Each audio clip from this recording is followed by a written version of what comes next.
You were 7, and a summer lasted forever. Now a summer is a blink. Somewhere between childhood and now, the clock didn't change. But you did.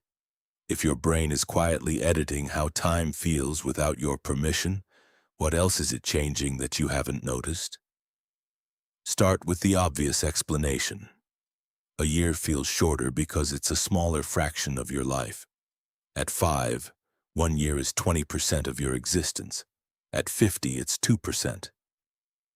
That's mathematically clean but psychologically incomplete. It describes the symptom, not the mechanism. We still don't know exactly why the ratio alone can't account for how sharply time seems to accelerate after 30. But the feeling is close to universal, which means it isn't personal. It's structural. Go deeper, into memory itself. Your brain doesn't record time like a clock. It records novelty. New experiences get filed densely, wrapped in detail.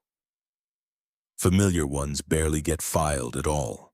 The hippocampus, the brain's memory indexing region, lays down richer records for unfamiliar events than repeated ones.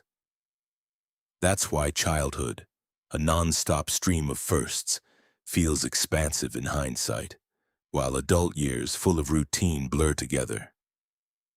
Your brain isn't measuring time as it happens. It's judging a year's length afterward, based on how much material it had to sort. A thin file makes a thin memory. No one has fully explained why some adults resist this compression better than others. But the pattern holds closely enough to feel like a rule. Now the chemistry. Dopamine, tied to reward and internal timing, naturally declines starting in your 20s. Some researchers propose it acts as a kind of internal pacemaker. As levels drop, the brain's clock runs differently and external time feels like it's rushing past. This may explain why experiences that spike dopamine, falling in love, danger, a new challenge, make minutes stretch again. In those moments, you're a child, fully present, time crawling.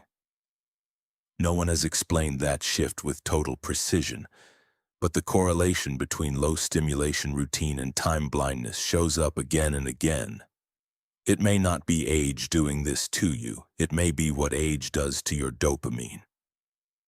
So which explanation is the real one? The easy move is to pick a favorite and call it solved. But the evidence doesn't support one clean cause. The ratio, the memory system, the dopamine pacemaker.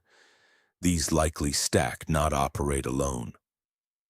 None of them alone explains why your 30s vanish faster than your childhood did. Together they form a quiet conspiracy.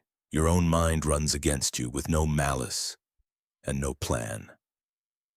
Just biology doing what biology does, the proportional math, the memory filing system, the dopamine pacemaker.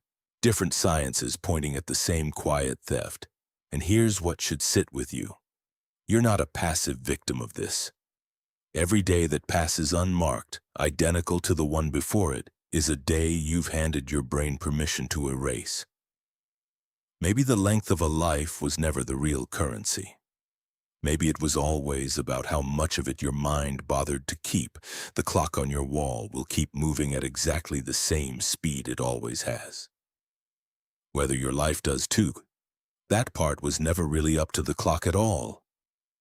If you want the deep dive into how memory decides what to keep, let me know in the comments.